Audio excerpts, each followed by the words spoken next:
Hello mga bossing! Welcome back sa my channel. Kayo po ba mga bossing ko ay isa sa mga naniniwala sa mga iba't ibang mga pampaswerte at naisyo po mga bossing ko na ang swerte po ninyo ay magtuloy-tuloy at kung ano man ang mga kamalasan na pinagdadaanan ay kaagad nyo po itong pagdadaanan lamang at hindi nyo tatambayan. Proven po itong aking tuturo sa inyo po mga bossing. Ngayon po mga bossing, kung kayo pinaniwala at naisyo po itong gawin, asya, subukan nyo po ito. Kailangan lamang po natin mga bossing ko, nasisimulan po natin ito sa ating pong harapan ng tahanan. Siyempre, kasi yun ang bungad ng tao, yun ang lagi po nakikita ng tao. Mas mainam mga bossing ko na kaaya-aya ang itsura ng ating tahanan. Unang-una mga bossing ko, kahit hindi kayo maglagay ng mga kung ano-ano mga bossing ko ng mga pampaswerte po dyan or yung gagastos ka pa, unang-una lamang pagiging malinis sa harapan ng inyong tahanan, ayan po ay papasok na ang swerte. At mas mainam mga bossing ko na sa unahan pa lamang po natin ng ating tahanan ay sasalubungin natin ito ng tubig. Mahilig ako sa tubig. Kung kayo po nakakapanood na aking video, lalo-lalo na kapag ako'y nagla-live sa umaga, sa harapan pa lang na aming tahanan, meron na akong waterfalls po doon. Pero mga bossing, kung wala pa kayong pambili ng waterfalls, wala pa kayong pambili ng aquarium, or kaya po kasi may grotto rin po ako dito na yun ang unang-una kong target at matagal ko na pinapangarap. Kasi dati-dati mga bossing ko, yung altar po namin, yung mahalaberin namin sa labas, ay nabarug po siya kasi may manggagawa na nadanggi po siya ng manggagawa ng nanay, na nadanggi po siya, nabasag mga bossing ko yung lagayan po niya. Ngayon, sabi ko sa isipan ko, kapag ako'y pinalad, ako'y sinuwerte, ang unang-una ko ipababago ay ang aming altar. Tapos, inimagine ko kaagad na may mga waterfall po siya, ganyan, may waterfalls po siya. Tapos, meron din siyang koi fish sa ilalim. Tinupad ko po yun mga bossing. At yun nga po yung aming waterfalls, mga bossing ko ng aking grotto na matagal ko na pinapangarap. Kasi ako pa mga bossing, mahilig ako sa ganyan eh. Pinaka the best, wag na mga si Papa Jesus kasi nasa puso ko naman siya. Pero ang pinaka the best mga bossing ko, ang lagi akong humihingi ng gabay sa mahal na Birhen ng Manawag at ganoon din po sa mahal na Santo Niño. Yan yung pinaka the best para sa akin. Pero the best po syempre, ang pinaka the best din ay si Papa Jesus na nandito nga po yan oh. Yan po yung nakatunghay po dito sa harapan ko po mga bossing. Yun nga po mga bossing, lagi ko sinasabi dati, bakit ganon ako po mga bossing ko ay tuwing Biyernes po ako namamanata kasi hindi ako makapagdasal ng tahimik pag linggo dahil ang daming tao mga bossing. Yun po mga bossing, kaya tuwing Biyernes ako pupunta at tahimik kasi yung simbahan. Tapos sumalakad nga po ko ng paluhod mga bossing ko dati. Lalagi ko sinasabi, bigyan lang ako ng isang pagkakataon na hindi ko sasayangin. Lalo kung sisipagan, ito todo-todo ko na, gagalingan ko na mga bossing. Yung mga ganun mga bossing. Yun po mga bossing, kaya natupad naman po yan.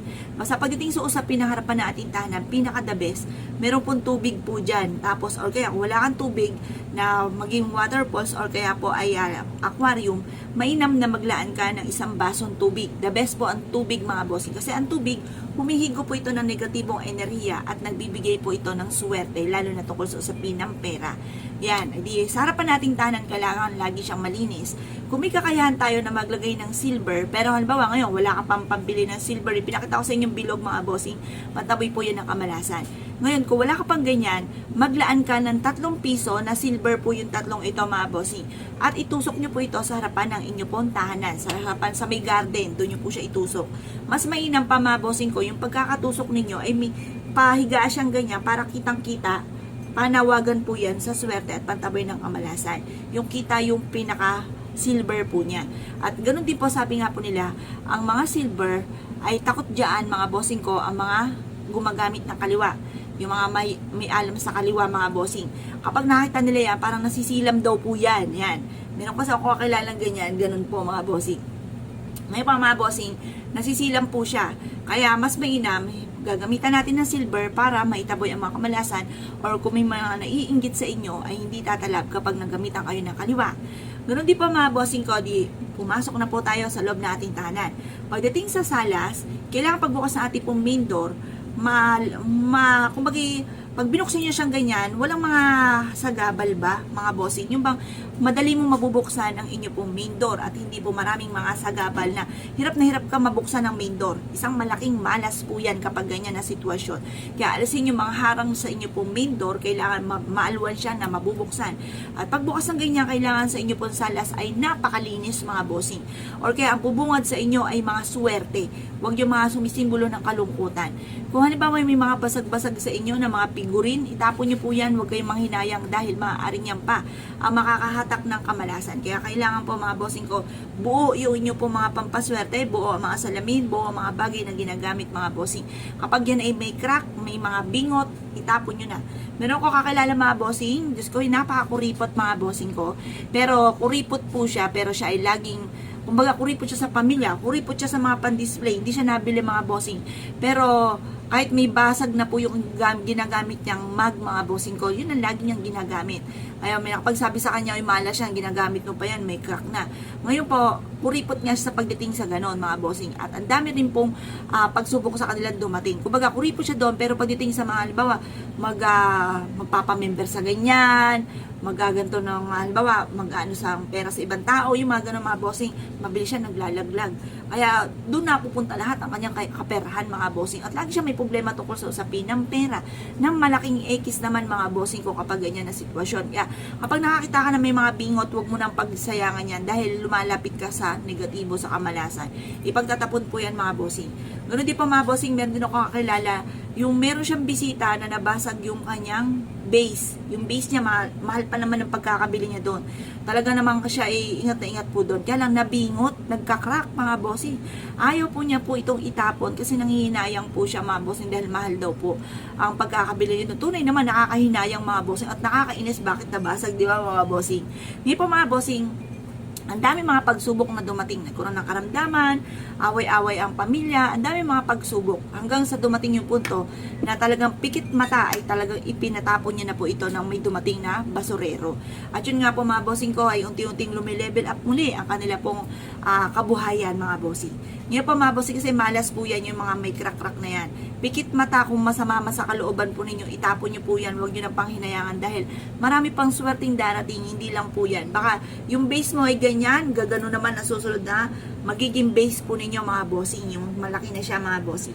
Ngayon pa mga bossing, pero alam nyo po ba sa mga base, gumanon po kayo, pakinggan nyo po siya. Ano po, may humuhugong sa loob. Yung hugong na yun na nagtatawag ng swerte. Kaya mainam, lagyan nyo ito ng maraming barya at buhangin mga bossing ko sa base po ninyo mga bossing. Ngayon pa mga bossing kasi para maingatan ang swerte at masigit kayo makahatak ng swerte mga bossing. Isa pa yan sa mga sikreto. Meron din kaming base dito mga bossing ko, dragon naman po yung pinaka naka-indicate sa kanya. Dragon is good luck sa pangkalahatan mga bossing. Yan po mga bossing ko yung nandito sa may malapit sa hagdanan po namin na pinatungan ko naman ng Buddha. Nilagyan po rin namin po ito ng buhangin at ganoon din po ang barya. Swerte and dulot. Tapos sa atin naman pong kusina, dire-diretso na po tayo sa ating kusina.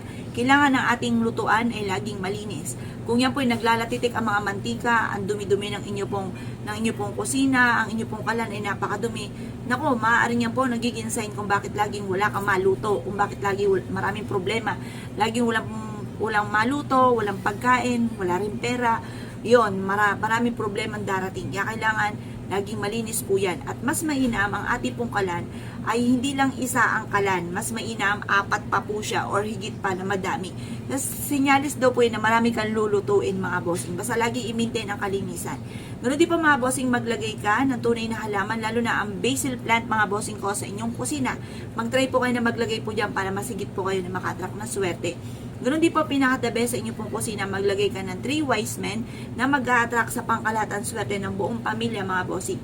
Unang-una, for happy family, for kasaganahan, tagumpay sa buhay, protection mga bossing, for health.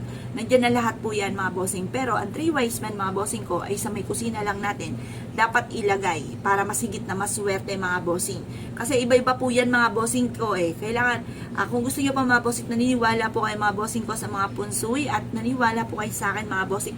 I-try nyo po ito mga bossing dahil ako po mga bossing ko ay parang maliit pa yung ano kong panganay na pupunta po kami sa mga nagpapaano sa amin, nagpapapunsoy mga bossing. subukan nyo po ito. Pero kahit sa video na lang, kasi hindi na po ako ngayon napupunta, nagbabahay-bahay mga bossing. Ngayon pa mga bossing, kahit sa video na lang, itry nyo po mga bossing ko at sundan nyo lang po yung sinasabi ko. At yan po ay mas higit kayo na makaka-attract ng swerte, lalo na sa pera. Pagtapos po mga bossing ko, pasok na po tayo sa taas ng ating tahanan kung may taas po kayo. Kailangan ng hagdanan natin malinis. Huwag nyo doon isalansan ng inyo po mga sapatos. Kasi negative po yan mga bossing. Marami pa mga pagsubok na pagdadaanan. Huwag kayo dyan maglagay ng sapatos. Kailangan maalwan tayo makakaakyat mga bossing at malinis. Kailangan na lagi ang ating hagdanan. Ngayon pa mga bossing, pagdating sa mga kwarto, tignan lagi ang inyo pong ilalim ng inyo pong higaan. Baka dito po nagdudulot po ito ng kamalasan na marami pong dumi. Yung mga hinahanap kang damit na ang tagal-tagal mo nang hinahanap, na pagbintangan mo na lahat ng taong miyembro ng inyong pamilya na baka nakuha ang damit po ninyo. Yung pala, nahulog lang sa ilalim ng inyo pong higaan. Tapos nagkaroon na siya ng mga agiw, ang lilawa, ang dumi-dumi ng ilalim ng inyong higaan. Nagdudulot din po yan ng mga kamalasan. Kaya kailangan laging malinis po yan mga bossing. Ngayon po mga bossing, maglaan po kayo, maglagay po kayo ng sa parte ng inyong pong tahanan, lalo na sa gawing silangan kung saan dyan parte na mahangin. Magsabit po kayo ng windchime upang sa ganoon masigit po kayo na maka-attract na swerte. Kaya kung pinaniwala at naisyo po yung gawin mga bossing, subukan nyo po yan upang sa ganoon ang swerte ay magtuloy-tuloy at ang mga kamalasan ay maitaboy po ninyo sa loob ng inyong pong tahanan. Kaya kung pinaniwala mga bossing, asya, good luck po sa po lahat.